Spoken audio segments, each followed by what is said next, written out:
This is the X-Zone Broadcast Network, broadcasting worldwide on broadcast affiliates and satellite program providers, including CNN Broadcast Network, Sirius Satellite Network, Star Media, Good News Radio Network, Angel Broadcast Network, Wiki Broadcast Network, and WPBN TV. For more information on the X-Zone Broadcast Network, visit us at www.xzbn.net.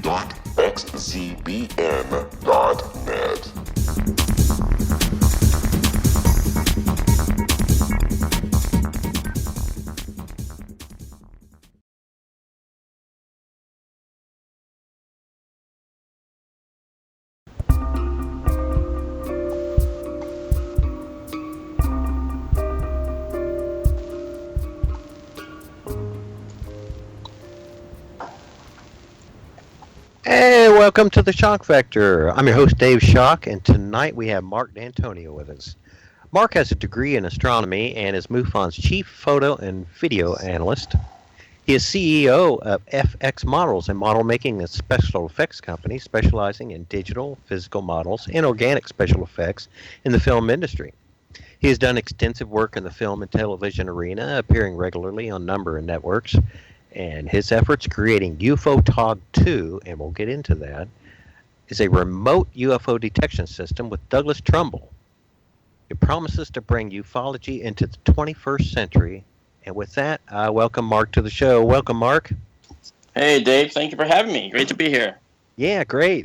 We've chatted a few times, especially on astronomy things. Yeah.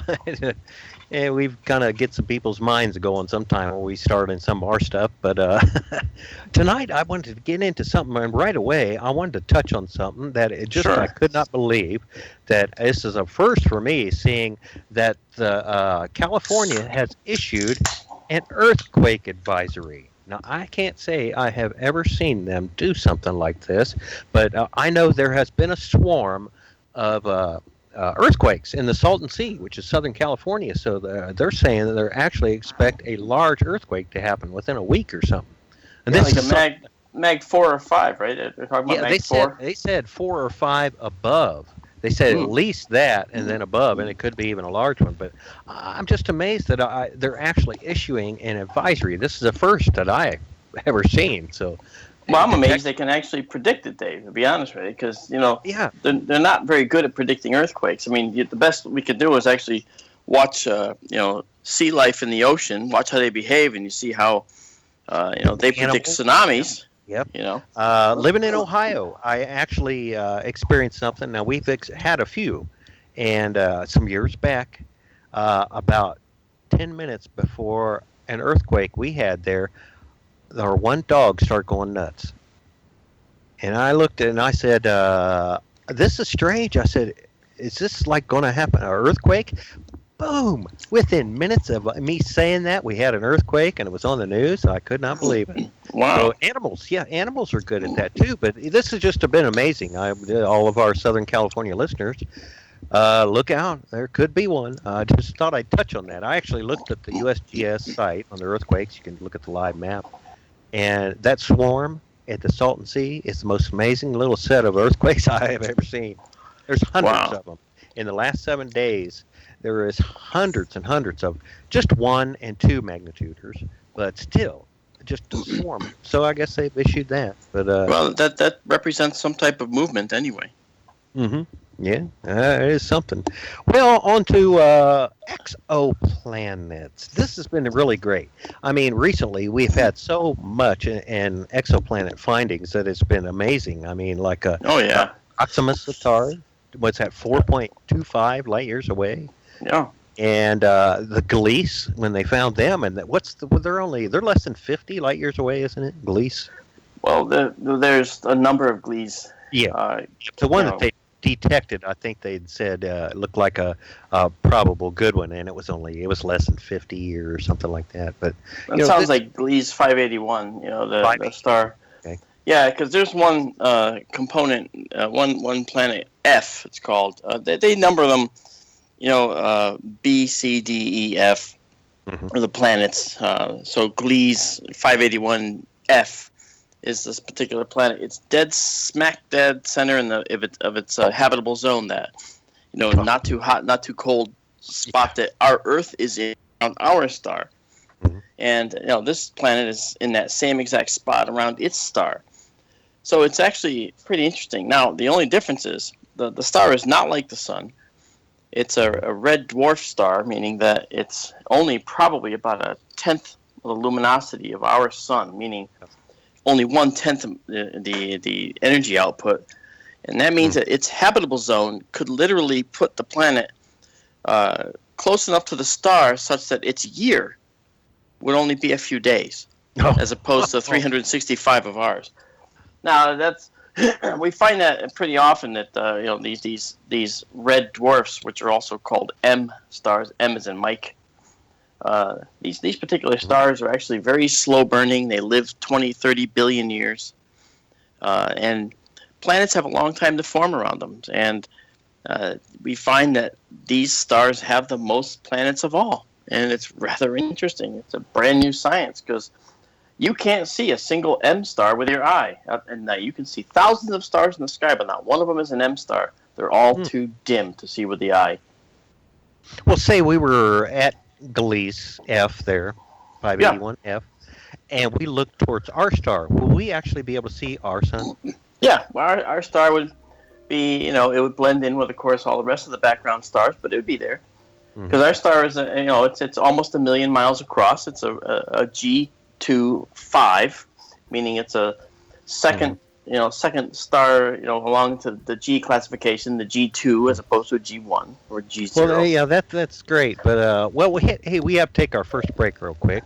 But we have more with Marc Dantonio. You're listening to the Shock Factor on the X Zone Broadcast Network.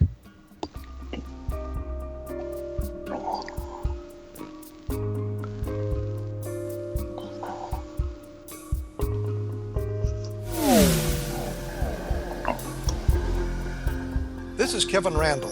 For nearly 30 years, I have been investigating the case of the Roswell UFO. I have interviewed hundreds of people and stood on the crash site. Now in Roswell in the 21st century, I have reviewed dozens of hours of audio and videotaped interviews, examined hundreds of files that relate to the crash, and have returned to Roswell in an attempt to put all that information into the proper perspective. For the first time in Roswell in the 21st century, I have made a dispassionate reevaluation of all that material and provide a new look at what happened. This is a book that clears away all the clutter that has hidden the truth for so long, strips away the various lies that surround the case, exposes the Air Force attempts at cover-up, and found a core of solid information that tells us all where the case stands today. Roswell in the 21st century will be available in just a few weeks. For more information, please visit my website at www.kevinrandall.blogspot.com.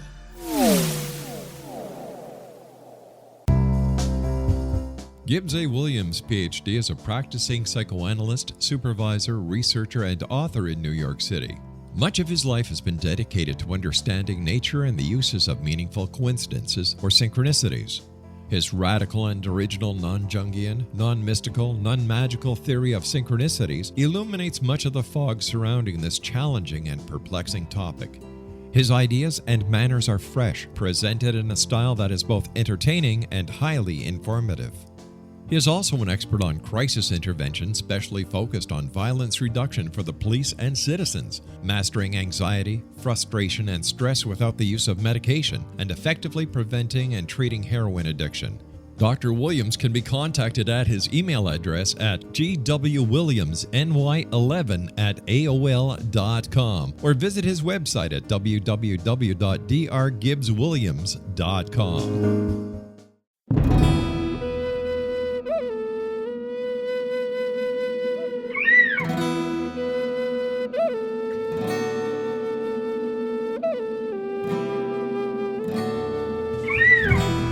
Shamanism is recognized as a method to access the quantum level. Mastery of shamanic skills puts spiritual information and healing power into your hands. Path Home Shamanic Art School, a bonded Colorado certified occupational school, has met rigorous state standards, ensuring its director and instructors have the qualifications to teach the shamanic arts. Path Home offers its certification program in blocks of study. Block 1, a 5-day intensive, will be held in the beautiful mountain town of Coaldale, Colorado, October 13th through 18th. Registration deadline is September 12th. Experience journey trance, power animals, helping spirits, sacred space, and life purpose. Come discover your power. Join me, Gwilda Wiyaka, in the magical world of shamanism. Call 303-775-3431 or visit findyourpathhome.com.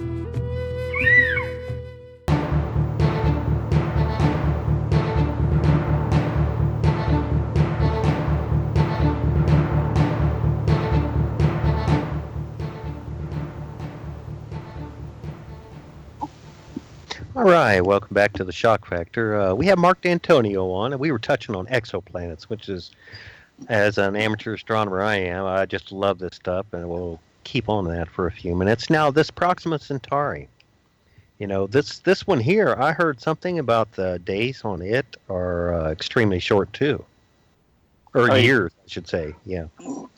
Well, I mean, the fun thing about these stars is that every single planet we found around stars like this tends to have a very short year or a very long day. And the reason I say that is because when the planet is in the habitable zone of a star like this, typically it means that the planet is very close to the star because these stars output so little energy. And when that happens, the star itself tends to lock the planet. In other words, it tidally locks the planet so that the same side of the planet always faces the star. Star. Yeah, that's bad. Tidally locked. Yeah. Now, side and hot side. Yeah, but in cases like that, if it's in the habitable zone and the star is really, really low output, like 0.001, the energy output or luminosity, as it's called, of our sun, then we're talking about a planet that's probably tidally locked. And if it's tidally locked, then we're looking at a possibility for life existing where that night and day section on that planet sits. So right in that narrow band all the way around the planet where there's maybe a temperate zone, that's where one would expect to find the life. And I have no doubt that there are planets out there that could have this exact type of thing. It's an incredible, it's absolutely incredible.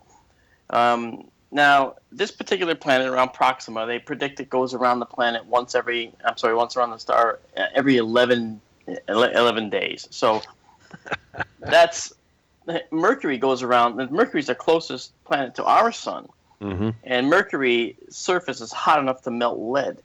But around Proxima, because it's so lower in intensity, it's the habitable zone, and the actual planet actually is sitting outside of the habitable zone by just a little bit. It's a little beyond the habitable zone, and it takes 11 days to go around the star.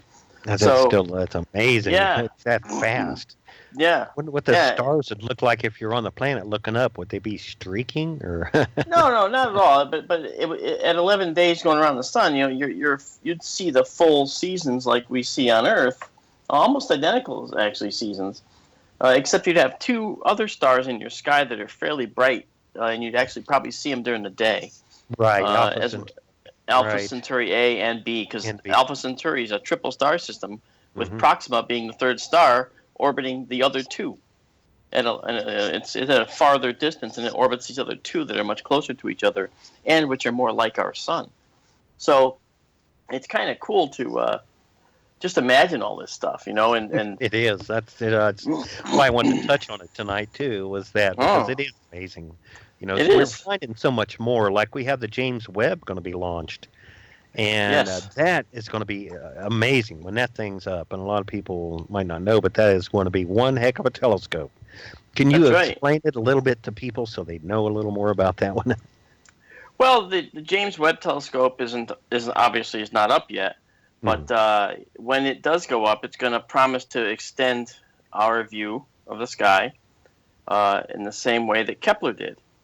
And the Kepler Space Telescope was a triumph, a big-time triumph, because it looked at about 100,000 different stars in the sky, and it actually found several thousand planets transiting.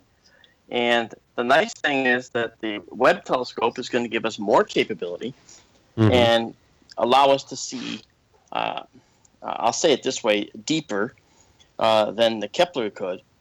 And it's going to tell us a lot of things about the universe we suspect but don't really have proof of.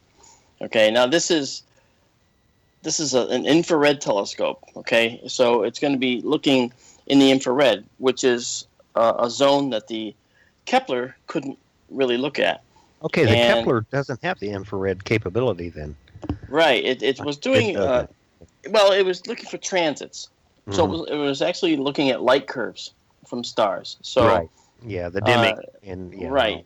The infrared studies were being done from the Earth. You know, like the Gemini telescope out on Mauna Kea.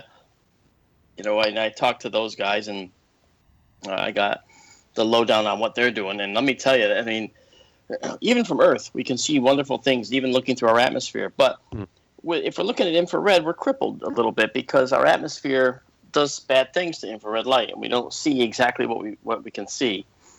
But the Webb Space Telescope, you know, it's called the JWST, okay, for the James Webb Space Telescope. It's going to really be the next, I won't say Hubble, but it's going to really be beyond Hubble by quite several orders of magnitude. And it's going to actually be able to look at the first moments after the Big Bang. Now you might say, well, how can that be? That Big Bang happened 14 billion years ago. 14 billion years ago, yeah, I know. That's amazing that you can even think that they would be able to look and observe and see. Yeah. That just is amazing. Because if you look far enough out in space, you can look back about 13 billion light years, you know, and you know, that's going to tell you about how far, you know, that's about how far it is to the beginning of the universe. So you can look almost to the beginnings of the universe out there, because that's how long it took the light to get here from there. So it's amazing. Well, remember, in the beginning, when the universe was first formed, there wasn't light for quite a while. You know, we didn't see the first stars for a long time, so the universe was just a pure dark place for you know, millions of years. So, and the first stars were all hydrogen gas with some helium, bismuth, and other materials. That, you know, so, and then in the cores of those stars, that's where everything else in our periodic table, out to about iron, it was made. You know, that's where our periodic table comes from. Is from the cores of the stars. Then in supernovas, the rest of the elements in the periodic table, other than some of the ones I think up in the Lanthanide series, the radioactive ones that we make on Earth, the artificially created ones, all the rest of those get made in the cores of stars when they explode and go into a supernova. So it's really, you know, it's amazing to see where everything comes from. And everything you're made of, everything the Earth is made of, was once synthesized in the core of a star. Isn't that just incredible to think about? It is. It is. It is just so crazy. They just had some photographs of a supernova here recently that they just published about one that happened a little while back, and they've been showing some photos of it. Yeah, pretty cool looking. Yeah, great that, because I'm into astrophotography a bit, and I've photographed a few of those things out there and nebulas and things, and it's amazing. But I wanted to touch on the Rosetta. She died today. Yeah, I've been following Rosetta. I've been you know, I've been following you know, the comet, and I've been following the mission. I actually, you know, I wasn't part of it, but I was looking for the Philae lander as well, see where it could have come to rest. And I posted on Facebook. I posted the reacquisition photograph where they actually saw the Philae sitting in the crevice. Yeah, wasn't that something? Yeah. I remember when it landed. See, I was following that when it happened. Well, when it landed and then landed again, then landed again. Then landed again, exactly. Oh, darn it. They didn't fire, so the darn thing skipped. In the first hop, what's amazing, it hit and hopped for 2 hours before it came back down. Boof, back down. 2 hour jump. Yeah. Well, that's just simply because the gravity on the comet is so low that the slightest the slightest impulse of force in the other direction is going to send it back up into space. And that's just what happened. And that was incredible. And I've been faithfully grabbing photos from the Rosetta mission.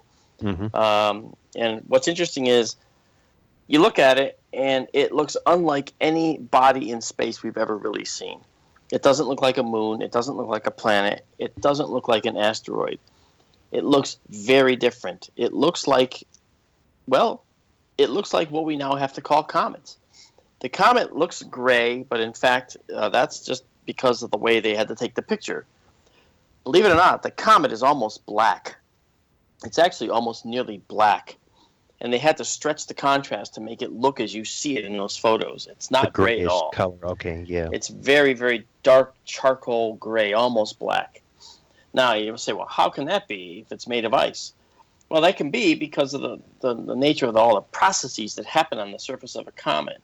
There's these complex, compounds called tholins on the comet surface, and there's also dust acquired from millennia of orbiting the sun, and as the comet circles, it gets warmer, and because the comet is sort of a loosely packed collection of dirty ice, you might say, along with these other hydrocarbons and other compounds. Yeah. When the sun heats them up, they kind of jet out. They shoot out these little jets of gas that was heated slightly, because obviously it's very cold inside the comet. But when the sun heats that one side of the comet, that differential heating causes all kinds of havoc. And that's why comets evaporate when they go around the sun sometimes. And leave a millions long trail. It's amazing to see comets at night. In fact, and what people don't realize is that tail of that comet, it's facing away from the comet as it's heading toward the sun, but the comet's tail always faces away from the sun. So even after it goes around the sun, the comet's running into its own tail as it leaves. It's not going it's not going in the direction of the like you would expect. So the tail just swings around, and that's because of the solar wind, the energized particles from the sun hitting it, causing sublimation. That is, the instant evaporation off the surface of these particles. They go to their constituents. The dust is blown off by the solar wind and leaves a trail behind the comet. And that dust, there's a dust tail and there's an ion tail. There's two different things. The ion tail is what's created by the highly charged particles from the sun. And then the dust tail is that gentle feather duster looking tail that's behind the comet that everybody's so familiar with. The ion tail is like a straight line. It's like a little straight arrow pointing directly away from the sun at all times. And the dust tail and the ion tail sometimes look like they're going in the wrong directions, but it just depends on where the comet is as it's going around the sun. It's leaving behind this dust in space, and then its ion tail is pointing away. So sometimes comets look like they have a nose of a spike, and then dust tail behind, to the other side, and it's really weird, and it's just a perspective issue, but it's really cool. Yeah, the ion trail, and it's confusing to many, but it's amazing because I remember that one had come by many years ago. And you mean Comet West? 15 years ago or something like that. That was that amazing. Comet West? I don't remember the name of it, but boy, you could sure see that in the night sky. Yeah, no, that might have been Comet West, and then there was Comet Kohoutek. Well, just a sec. We have to take a quick break again. Okay. But we'll be right back. You're listening to the Shock Factor. We have Marc Dantonio on the X-Zone Broadcast Network.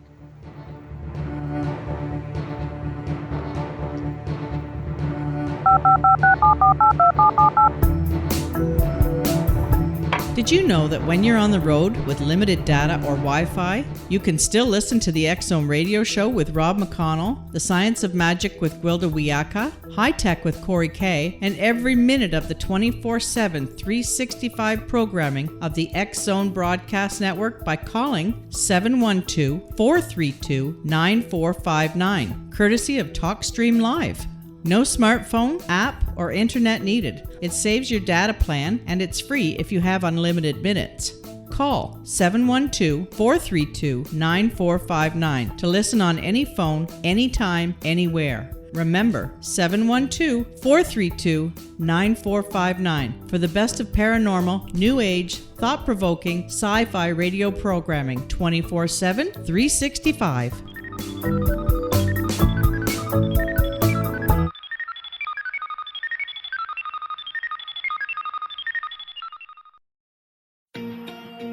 Wouldn't you love to know the secret to everything? Well then, meet Dr. Kimberly McGeorge and her cutting-edge breakthrough knowledge that combines science with possibility. Dr. Kimberly brings real-life answers and healing to those open to alternative solutions. She teaches solution-based programs and classes that will change all areas of your life forever. Specializing in conscious creation, intuitive readings, and energy medicine, you can rapidly shift health, relationships, business, and money and abundance challenges quickly. Receive her best-selling book, Secret to Everything, at no cost by going to secrettoeverything.com/X-Zone. That's right, transformation can start now. Just go to secrettoeverything.com/X-Zone and receive Dr. Kimberly's book for free.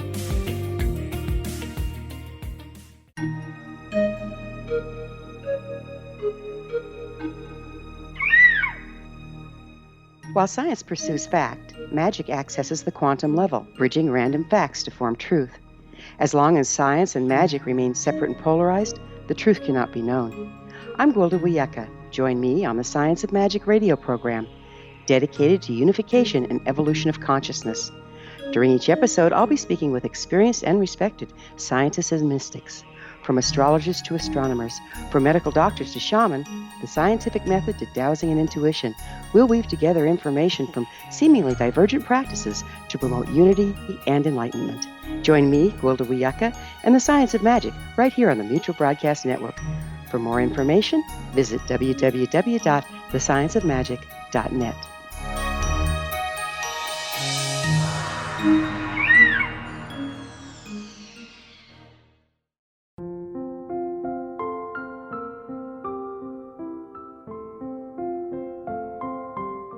I am Dr. Carl O'Helvey, founder, president of a new cancer foundation focusing on evidence-based physical, mental, and spiritual interventions, including natural cancer cures, prayer, meditation, affirmations, nutrition, and other related holistic cancer prevention and cure modalities. These are used in cancer education, research, and financing care. I ask for your help to continue this important work by donating at www.holisticcancerfoundation.com.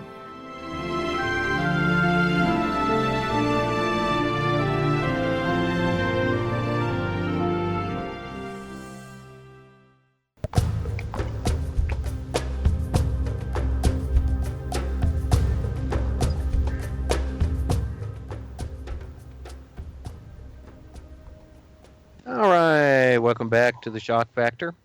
I have Marc Dantonio on. We were just talking about comets, and as we know, the Rosetta mission just ended, and it's amazing. They crashed it right onto the surface, and when they did, now were they actually going to like analyze some of the dust particles, or how that worked there? Well, you know what happened there. They didn't actually. It sounds dramatic when they say they crashed it. And they said it crash landed. What they're saying is the comet didn't have any landing gear, and they basically settled it down onto the surface of the comet. It didn't go blam into the surface of the comet at high speed. I thought it did. I thought that's what they were doing. Well, that's what they said. So it's kind of understandable that people would think that it's just this big obliterating crash, but that's not what happened at all. It just went down and went ka-chunk, and just sort of, Okay.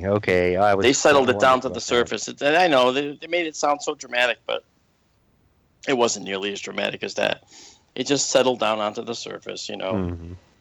I actually caught it just before, just as it touched down.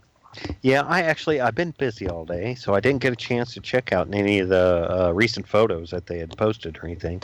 So I don't even know if they have posted much yet, but yeah, they have a few. They have a few photos of it. They have the descent imager shots of it as it's coming down to the comet surface. Mm-hmm. Yeah. It looks pretty cool, that, you know. On that comet, there's so many elements, and like you say, they say that comets may have been what the building blocks, of life, crashing into Earth and things like that. Now, back in the late 50s or early 50s, there was a famous experiment by Stanley Miller and Harold Urey called the Miller-Urey experiment, which was taking a little seriously sealed up flask filled with what were the gases of the primordial Earth, as suspected at the time, and they just hit it with lightning bolts that they, electrode flashes, bam, bam, bam, bam, and they had water in there and everything. So this simulated the primordial atmosphere interacting with oceans, early oceans, and at the end of a week, these compounds, in the end, had produced amino acids, which are, as you know, and as you said, the building blocks of life. Yeah. This is the basis for why we realized, how we realized that the Earth began to create the amino acids all by itself. The building blocks of life were created by the Earth itself. It was a natural process. Now, to what you just said, comets, people think of, when people say, well, comet strikes could have brought a significant amount of water to this planet. When people think of a comet, it's like say it's a 6-mile wide comet. It's like, well, come on, how much water can that bring? Yeah. Well, they don't think in terms of the sheer volume of comets that were hitting the Earth at the time. There was an era of bombardment where the Earth didn't have a single part of its surface that was untouched by a cometary impact or an asteroid impact or a meteor impact. Like the moon. If you look at the moon, that shows you a record of what the era of bombardment looked like, because those are all craters from that time. And you're seeing the moon as a snapshot of its ancient history by looking at it. Yeah, that's just the side we're looking at. The dark side really is a mess. I've seen photos and it's worse. You're right. You're absolutely right. It's much worse. And so here on the Earth, the Earth looked like that too. And we were bombarded with many, many comets. And as we see from this particular comet, we actually found that there are building blocks of life on the comet as well. So therefore, early comets brought amino acids and so forth to the Earth. Early meteors brought comets. The Murchison meteorite, a famous meteorite, this meteorite had all kinds of amino acids in it when it hit the Earth. They weren't made here. They came from space. So that brings up the idea that panspermia, or origination of life off the Earth first, is how life on the Earth occurred. So it was brought here from the cosmos potentially. So, but all those things, the meteors, the comets, and the Earth itself making amino acids, shows us that the building blocks of life are everywhere. And when I was getting my astronomy degree, I was telling my professors, I believe that the universe is full of planets and full of other life forms. I said, not necessarily intelligent, and we even argue whether we're... Yeah. Yes, and I said, and we even argue whether we are intelligent. But I said that's political arena. Yeah, right. Yeah, we don't want to go there. So I said that, and they said to me, and I quote, Mr. Dantonio, this is the chairman of the department now, a guy in suspenders, looking over his glasses, with a big scruffy beard, looks over the top of his glasses and says to me, when I said about there had to be life in the universe, and I believed it, he says, Mr. Dantonio, get back in the observatory, leave Captain Kirk to us. Really? That's And hey, that was a few years before the first exoplanet was actually discovered. Right. So, and now look how many. It's looking more like almost every star we have out there has something around it, an exoplanet of a sort around it, and it's so common. It's amazing. Yeah, and it makes us come right down to there probably is life out there, and if they've been visiting here, and that's where a lot of like what I'm up to with our Cube satellite project, and you are part of this UFOTOG. You and Douglas Trumbull. And Douglas Trumbull is an Academy Award-winning director and producer of. I mean, he's been in everything, and he's the science fiction genius behind Close Encounters of the Third Kind, Blade Runner. Hey, he's the guy that he was in. He's the guy that made those visions for people. The Star Trek movies, yeah. So, he turned down Star Wars, by the way. George Lucas wanted him desperately to do Star Wars. And he said, I don't like the universe, George. I can't do it. And it's like, I say to Doug, you're crazy. Look at Star Wars. He goes, I don't care. He says, I never liked the universe, And he says, and he looks at me and he just says, 3 words. He goes, Jar Jar Binks. I go, oh, yeah, you're right. Me's not happy. Yeah, he's not happy either, So it was a funny sequence. But, yeah, the concept of seeing, the possibility, I should say, of seeing all the potential life out there is why I chose to feel that scientifically I could show there's a fairly high probability that we can find some intelligent life that may have sprung up in the galaxy, found the advanced propulsion that we see ourselves on our on our horizon. Our distant horizon has this propulsion waiting for us. We see it coming. We're not there yet, but we do see it coming. And I think that it's logical to assume that somewhere, somehow out there, 1 or 2, maybe more, maybe 1,000 of those civilizations mastered one of these concepts and applied the universe with them. I'll tell you why. The rules of the universe are the same for everybody. They're the same for us as they are for the most distant star. And the universe shows us little by little what it's capable of, what we can do. And when we can see advanced propulsion availability within, say, string theory, or using an Alcubierre drive to create a warp bubble around a ship, then that's the same availability to another race elsewhere. The same physics exists. They might call it something different. They might use a different language, but the universe speaks math and science. That's its language. So whatever you call it, however you derive your equation, you have to get there one way or another. And when you get to that place, you will find that you have the availability of this science. And when you do, the universe is your oyster. Yeah. But could they be visiting? I mean, UFO phenomenon's been going on for so long. And I think they're here. So do you. Yeah. Yep. No. So do I. That's why we both are part of a pretty decent project trying to do this, UFOTOG. Explain to the listeners what UFOTOG is, and it's amazing. Yeah, our UFOTOG is a project that, unlike the CubeSat, which is going to focus on Earth orbit and orbital observation, we're focusing on ground observation. We're using the Earth as our big rotating, observing platform. And you're using the speed of the orbit of the satellite and its ability to see in orbit to gather your data. Now, as we sit on the Earth, we're going to be looking for some very special spectral signatures that we might expect to see from a race using advanced propulsion. This will take the form of several forms of various exotic radiation, and we need to put those detectors on our platters. We have one already, one detector, and it works, but we just have to refine it, miniaturize it, and then multiply it, copy it. And we also want to do visual, infrared, ultraviolet observations, and then other spectrum observations of the objects to look at their spectra. Those are simple ones. But then we also want to be able to detect any changes in electric fields locally, gravitational fields locally, magnetic fields locally. All of those things together add up to a smoking gun. Any observation separately and by itself doesn't mean anything. I say that pretty strongly, and I mean that.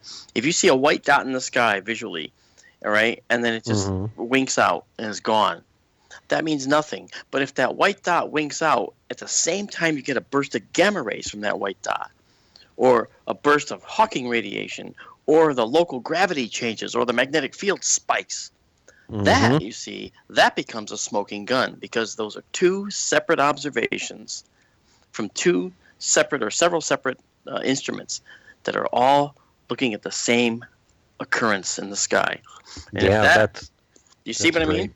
So, And that's why I wanted us to work together too. We have the Cube Satellite Project, and we've been discussing it together. Me and you have about our. Yeah, we're sneaky.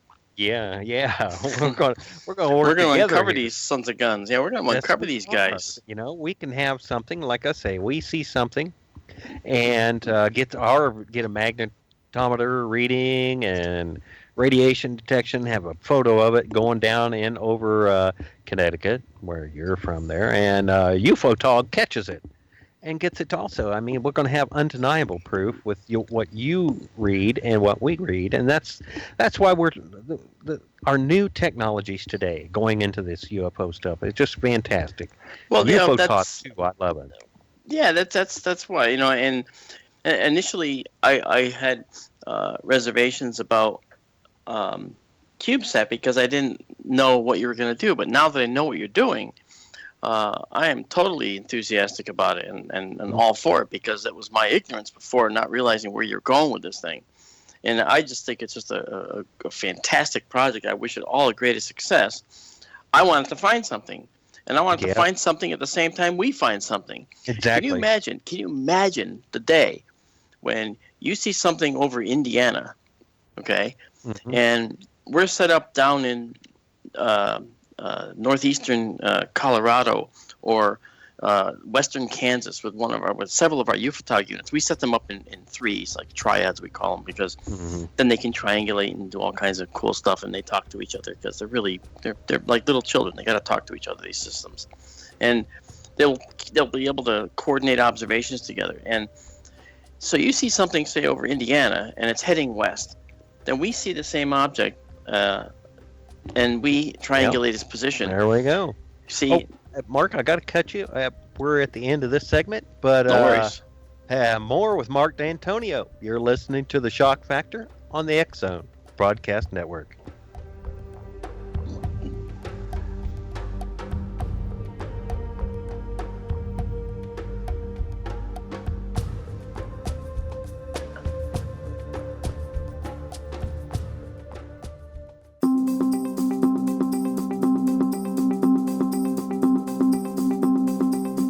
As host of Dialogue with Divinity, I am thrilled to join the X Zone Broadcast Network and their growing number of affiliates.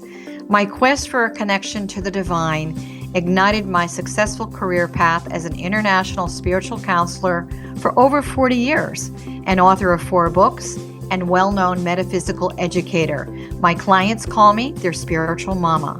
So my job is to offer you a radio show to help you grow spiritually with wisdom and get specific tools from guests who are experts in their field. Tune in to Dialogue with Divinity and be part of the conversation with Spirit. My goal, your happy soul. For more information, please visit my website at johannacarroll.com.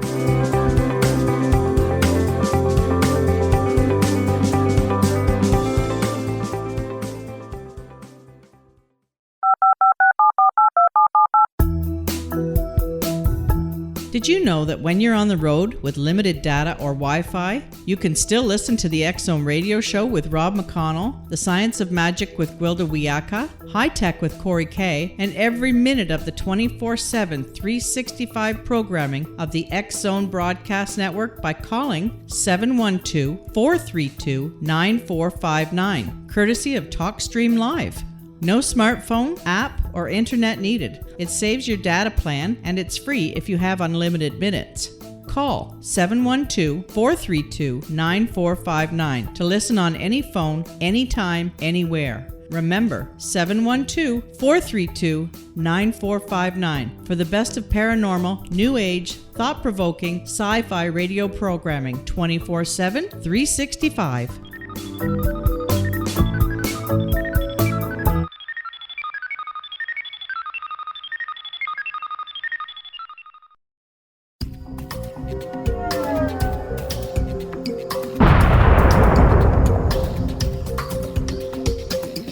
Coming soon to the X Zone Broadcast Network is A Different Perspective with me, Kevin Randall, as your host.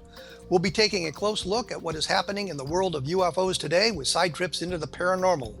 Guests will range from those who are household names to those who have a different perspective on a variety of topics. No topic will be taboo, but there will be tough questions asked as we all search for the truth about UFOs, the paranormal, and those things that excite us. Sometimes we'll agree with a guest and sometimes we won't, but we'll try to keep the program topical.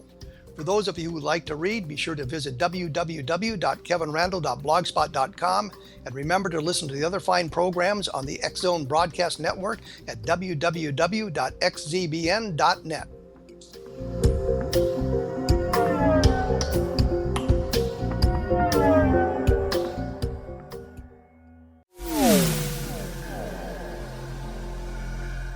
This is Kevin Randle. For nearly 30 years, I have been investigating the case of the Roswell UFO. I have interviewed hundreds of people and stood on the crash site. Now in Roswell in the 21st century, I have reviewed dozens of hours of audio and videotaped interviews, examined hundreds of files that relate to the crash, and have returned to Roswell in an attempt to put all that information into the proper perspective. For the first time in Roswell in the 21st century, I have made a dispassionate reevaluation of all that material and provide a new look at what happened. This is a book that clears away all the clutter that has hidden the truth for so long, strips away the various lies that surround the case, exposes the Air Force attempts at cover-up, and found a core of solid information that tells us all where the case stands today. Roswell in the 21st century will be available in just a few weeks. For more information, please visit my website at www.kevinrandle.blogspot.com. What Happened in Benghazi is revealed by Nicholas Genix, author of Obama, Islam, and Benghazi. He informs the American people that President Obama deceived them by advocating a strong foreign policy prior to the 2012 presidential election, and Hillary Clinton supported this deception. As the title infers, there is a connection between Obama, Islam, and Benghazi.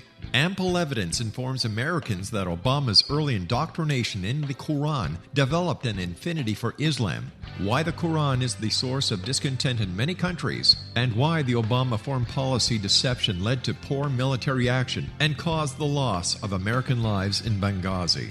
Genix provides 36 questions for the Select Committee on Benghazi to validate if Americans are justified to mistrust President Obama and Hillary Clinton. An overview of Obama, Islam, and Benghazi is presented on the website www.futureofgodamen.com. That's www.futureofgodamen.com. Afterlife expert Roberta Grimes was the first one to say that dying can be fun. Now her best-selling book, The Fun of Dying, is available in stores worldwide. So if you wonder whether death ends life, how it feels to die, or what heaven might be like, The Fun of Dying was written for you. And if you have always been afraid of death, or if you worry that your life has no meaning, let The Fun of Dying ease your fears and bring new meaning to your life. Nothing said in The Fun of Dying is based on the teachings of any religion. Instead, Roberta draws on evidence to explain how death happens, how it feels, and what comes next. A lot of the best death-related evidence was produced in the first half of the 20th century. When it is put together with recent discoveries, it tells a consistent and amazing story. Roberta Grimes blogs and answers questions at robertagrimes.com. Her wonderful book, The Fun of Dying, is available on Amazon and at stores worldwide wherever books are sold.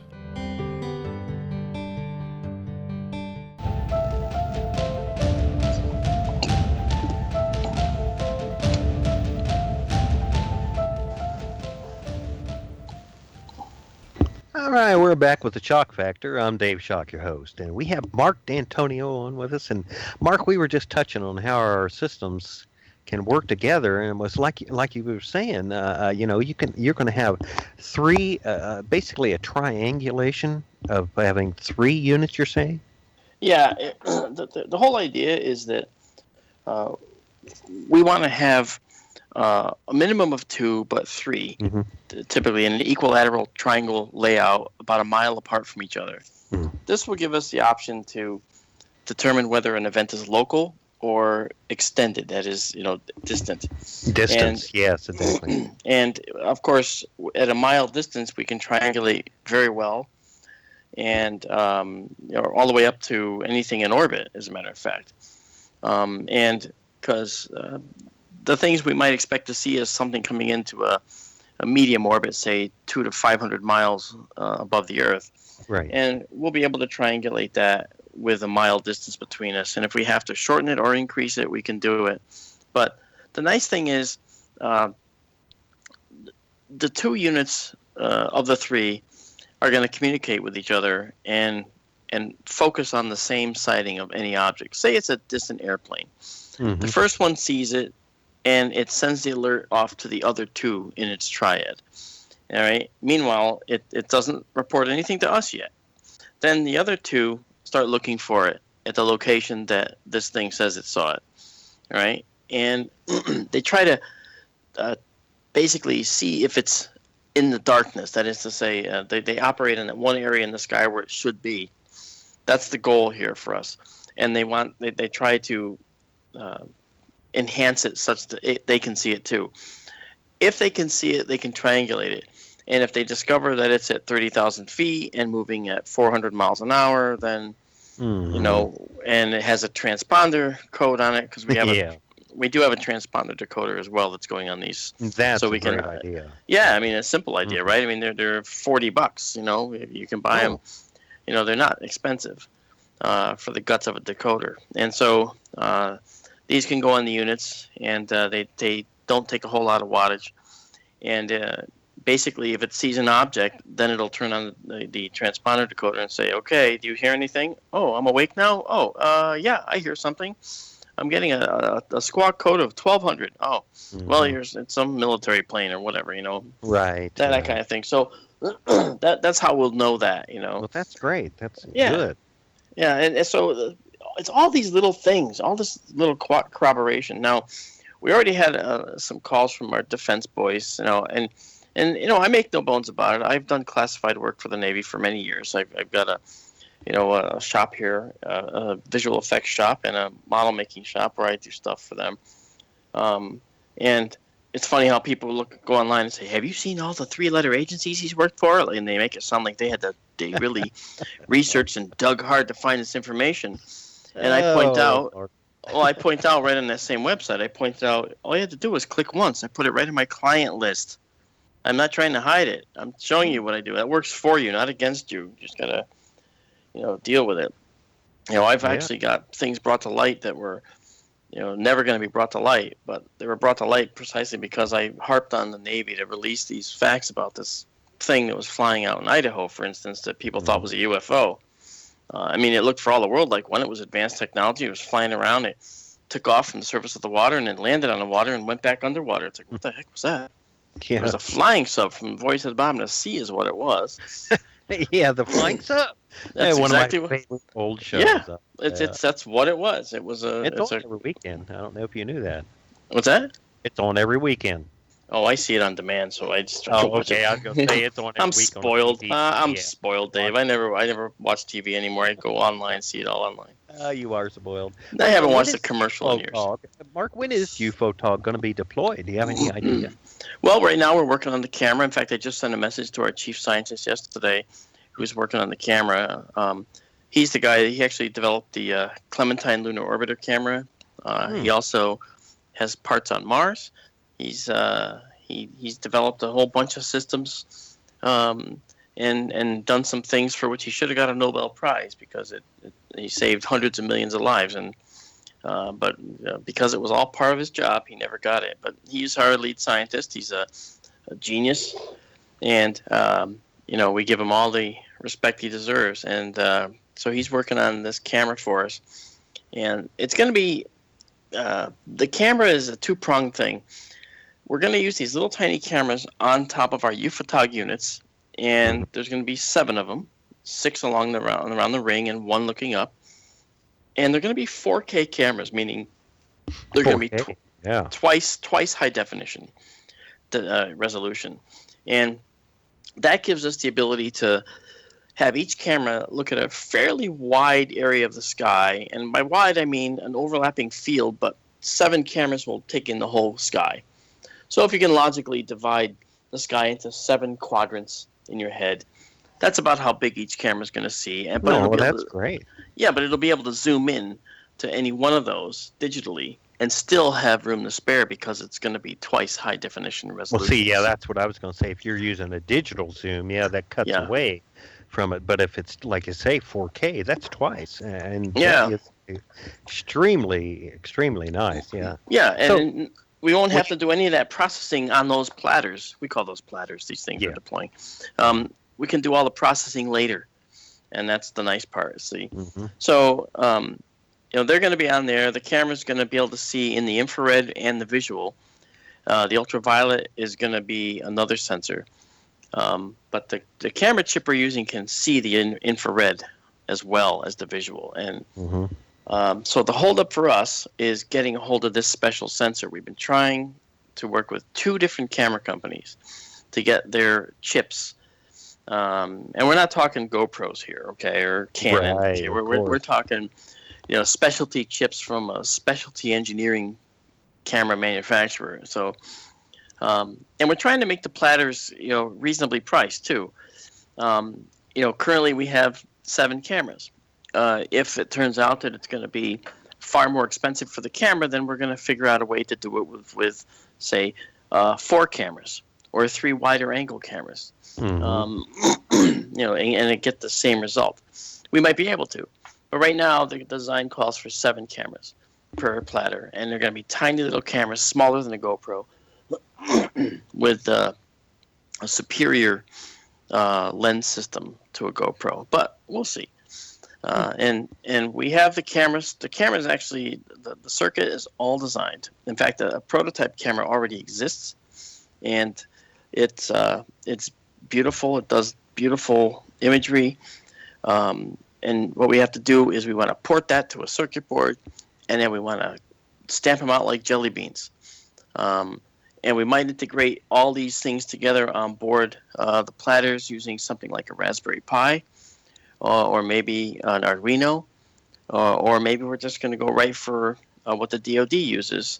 And they have a dispatching program that they use that's specific to the processes, because a lot of the people that are working on the project with us are former DoD guys. And so they're very familiar with this particular set of programming that they do, and writing for what's called an API, all right, this application programmer's interface. Don't worry about the words. It just means it's a way to communicate with hardware and tell it, give me back something I can understand, and here's something you can understand. It translates back and forth between different types of hardware, and tells the hardware what to do from a central point that understands what everybody's doing.